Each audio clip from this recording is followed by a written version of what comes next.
ఉన్న historical thing. తెలంగాణకున్న history కానీ తెలంగాణకున్న ఆ చరిత్ర ఏదైతే ఉందో అదొక ఇన్స్పిరేషన్ నుంచి బయటకు వచ్చి లేకపోతే పోరాటాల నుంచి బయటకు వచ్చి మనకు ప్రతి చోట కనపడుతుంది. ఇప్పుడు షాహీ టోమ్స్ ఉంది. ఒక రాజు తను బతుకున్నప్పుడే తన సమాధిని కట్టించుకునే ఆ చరిత్ర నువ్వు ఎక్కడ ప్రపంచంలో చూసుండవు. ఒక షాహీ టామ్స్ లో నువ్వు చూసుంటావు. అండ్ ప్రతిది కూడా ఎంత బాగుంటది అంటే ఒక్కొక్క టాంబు అంత బాగుంటది. ఎందుకు అక్కడ టైం స్పెండ్ చేయాలనిపిస్తుంది. అండ్ చార్మినార్కి వెళ్తే ఒక ప్లేగ్ డిజీజ్ కి సంబంధించిన ఒక చరిత్ర, ఒక బాధ అది కనపడుతుంది. దాని ముందు మసీదు ఉంటది. అక్కడ జరిగిన ఇన్సిడెంట్, అటాక్స్ అవి చూస్తే మనకు ఒకటి ఇది కనపడుతుంది. చార్మినార్ కింద ఉన్న భాగ్యలక్ష్మి అమ్మవారు కనపడుతున్నప్పుడు ఈ దేశంలోనే ఒక సెక్యులరిజం కనపడుతుంది. అంటే చెప్తా ఉంటారు కదా, హాసే హిందూ మాసే ముసల్మాన్ హంసే సారా హిందుస్థాన్ చార్మినార్ కో చార్ సిపాయి హిందూ ముస్లిం సిక్ ఈసాయి. ఇక్కడ తెలంగాణలో ప్రతి చోట చూసే హిస్టరీలో గానీ ప్రతి చోట కనపడే ఆ కట్టడాల వెనకాల గానీ ఆ గుడుల వెనకాల గానీ ఆ మసీదుల వెనకాల గానీ ఆ చర్చిల వెనకాల గానీ ఒక చరిత్ర సంస్కృతి అన్నిటినీ కాపాడే సెక్యులరిజం. సో ఆ లౌకికవాదాన్ని కాపాడుతుంది తెలంగాణ. ప్రతి ఒక్క ఆంధ్రతో కంపేర్ చేస్తే మేము ఇప్పుడిప్పుడే బోర్న్ అవుతున్నాము, మేము ఇప్పుడిప్పుడే పుట్టాము, మా వయసు 10 సంవత్సరాలు, ఇంకొంచెం టైం పడుతుంది. అండ్ కంపారిటివ్లీ చూసుకుంటే తెలంగాణ అనేది టాప్ మోస్ట్. మేము కూడా అక్కడికి వస్తాం. రైట్. అంటే లైక్ ఇక్కడ ఉన్న టూరిజానికి ఏదో ఒక సిటీలో ఇది ఉంది అన్నట్టు కాకుండా ఉన్న టూరిజంకి ఒక హిస్టరీ ఉంది అంటున్నారు. రైట్, ఎగ్జాక్ట్లీ అది మన సంస్కృతిని మన చరిత్రని చేసినట్టు ఉన్నది. Right right brother. మోస్ట్లీ ఇక్కడ బాగా ఫేవరెట్ ఫుడ్ ఏమంటే హైదరాబాద్ బిర్యానీ అంటుంటారు. సో అక్కడ బాగా ఫేమస్ అంటే ఒక్కొక్కటి ఉంటుంది. ఈ సైడ్ బాగా ఫేమస్ మా సైడ్ నెల్లూరు సైడ్ అయితే మేము చేపల కూర అంటే చేపల పులుసు అంటే ప్రాణం ఇచ్చేస్తాం ఫస్ట్. అంటే సీ ఫుడ్ మాకు ఫస్ట్. సో చేపలు, రొయ్యలు ఇక్కడ పెట్టారా కిరాకార్పి పెట్టిండు నెల్లూరు నుంచి వచ్చి. ఆయన ఏం సక్సెస్ అవ్వలేదు. మణికొండ దగ్గర ఒకటి పెట్టిండు, కేపీహెచ్పి దగ్గర ఒకటి పెట్టిండు. ఏమాడో లేదో కూడా తెలియదు ఇప్పుడు. బట్ ఓకే, చేపల పులుసు నెల్లూరు అంటేనే చేపల పులుసు. రాయలసీమకి వెళ్ళిపోతే మీకు రాగి సంగటి, అది నాటుకోడి కూర.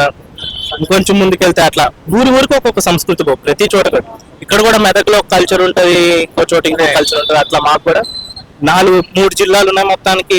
రాయలసీమ ఒకటి ఉంది, అండ్ కోస్తా ఒకటి, తెలంగాణ ఒకటి. తెలంగాణ బైఫర్కేషన్ వల్ల వెళ్ళిపోయింది. ఇప్పుడు మాకు 2 ఉన్నాయి.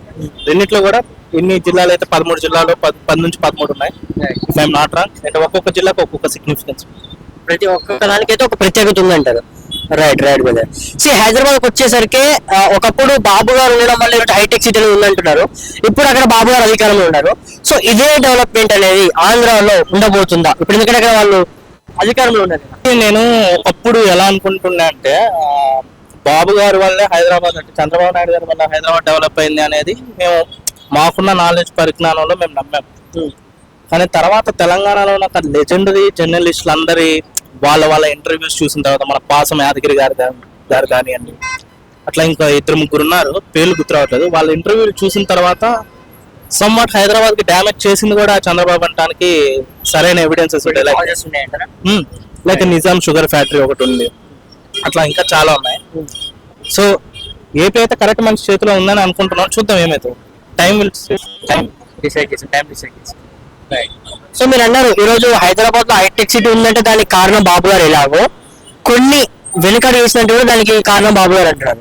సో ఎనీహౌ బ్రదర్, ఈరోజు ఇక్కడ చంద్రబాబు గారు, పవన్ కళ్యాణ్ గారి ఆధ్వర్యంలో ఏపీ డెవలప్మెంట్ ఏ విధంగా ఉండబోతుంది అంటే చెప్తాం.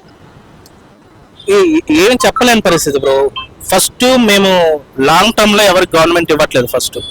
ఫస్ట్ 5 years బాబు గారికి ఇచ్చాం, తర్వాత 5 years జగన్మోహన్ రెడ్డి గారికి ఇచ్చాం, తర్వాత ఇప్పుడు మళ్ళీ 5 years ఇప్పుడు ఎన్డీఏ కూటమికి ఇచ్చాము. సో ఏది మేము ప్రాపర్ గా ఇవ్వట్లేదు. గవర్నమెంట్ చేంజెస్ అయిపోతా ఉన్నాయి, వాళ్ళ విధానాలు మారిపోతా ఉన్నాయి. ఫస్ట్ ఒక అమరావతి రాజధాని అంటారు, తర్వాత ఇంకొక వైజాగ్ రాజధాని అంటారు, మళ్ళీ ఇప్పుడు తిరిగి మళ్ళీ అమరావతి రాజధాని అవుతుంది. చూడాలి, టైం డిసైడ్స్ అంతే. Okay brother. సో ప్రెసెంట్ ఇప్పుడు ఈ జనరేషన్ లో మీరు ఎక్కువ దేనికి ఇంపార్టెన్స్ ఇస్తారంటే ఏం చెప్తారు? అయితే డబ్బుకి ఎక్కువ ఇంపార్టెన్స్ ఇస్తారా, టైంకి ఇస్తారా, ఒక పర్సన్కి ఇస్తారంటే ఏం చెప్తారు? అది మీరు చెప్పింది ప్రతి 3 ఇంపార్టెంట్ లో ఏది ఒకటి డిసైడ్ చేసుకోవాలి. కొన్ని సందర్భాల్లో మనిషి ఉంటే చాలా అనిపిస్తుంది. నీకు అప్పుడు ₹1,00,000 వచ్చినా కానీ నీకు సాటిస్ఫాక్షన్. కొన్ని సందర్భాల్లో ₹1,00,000 చాలా ఇంపార్టెన్స్ ఉంటుంది. కొన్ని సంవత్సరాల్లో కొన్ని విషయాల్లో టైం చాలా విషయాన్ని పోషిస్తుంది. అంటే బ్యాక్ వెళ్ళి నేను ఆ రోజు ఆ చిన్న చేంజ్ చేస్తుంటే నా లైఫ్ మారిపోతుండే కదరా. ఎగ్జాక్ట్లీ.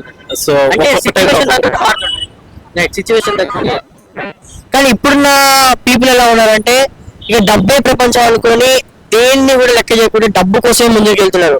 నిజంగా అంత అవసరం అంటారు డబ్బు అనేది? ఒక విధంగా అవసరం, కానీ నెరి అంతగా సంపాదించుకుంటూ ఎక్కేసుకొని లైక్ ఇప్పుడు మనం అందరం ఒక టార్గెట్ పెట్టుకుంటాం. ఆ టార్గెట్ కి తగ్గట్టు మనం వెళ్ళాలి, ఆ టార్గెట్ ని మనం రీచ్ అవ్వాలని చెప్పి అనుకుంటా ఉన్నాం. నా టార్గెట్ ఓకే, ఈ 2025 ఎండింగ్ లోకి నేను 1 లక్ష రూపాయలు సంపాదించాలి, లేకపోతే ఒక ఇల్లు కట్టుకోవాలి. ఈ టార్గెట్ అనేది ఉంటది. సో మనిషి గ్రో అయ్యే కొద్దీ ఆశ కూడా వెళ్తా ఉంటది. మనిషి అనేవాడు పుట్టిందే డిజైర్ నుంచి, ఆ కోరిక నుంచే పుట్టాడు. ఆ కోరిక వల్ల మనం ఈ రోజు ఇన్ని కనుక్కున్నాం. ఆ గ్రీడీ ఉండాలి. ఈ మైక్ ని కనిపెట్టడం వల్ల ఒకటి స్వార్థం ఉంది. ఈ ఫోన్ కనిపెట్టడం వల్ల స్టీవ్ జాబ్స్ స్వార్థం ఉంది.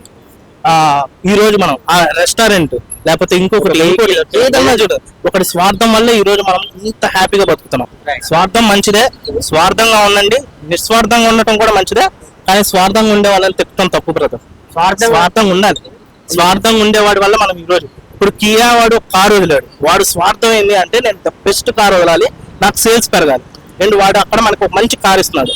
ఎడిషన్ స్వార్థం వల్లే బల్బ్ వచ్చింది, గ్రహం బెల్ స్వార్థం వల్లే ఫోన్ వచ్చింది, ఇంకొకటి స్వార్థం వల్ల ఇంకొకటి వచ్చింది. వాళ్ళేం ప్రజలకు సేవలు చేయాలని కనుక్కోలేదు, వాళ్ళ స్వార్థాల వల్లే అన్ని వచ్చినాయి. సో ఆ స్వార్థం అనేది మనిషికి మంచిదే, కానీ ఎంత మోతాదులో మనకు ఆ స్వార్థం ఉన్నది అన్నది ఇంపార్టెంట్.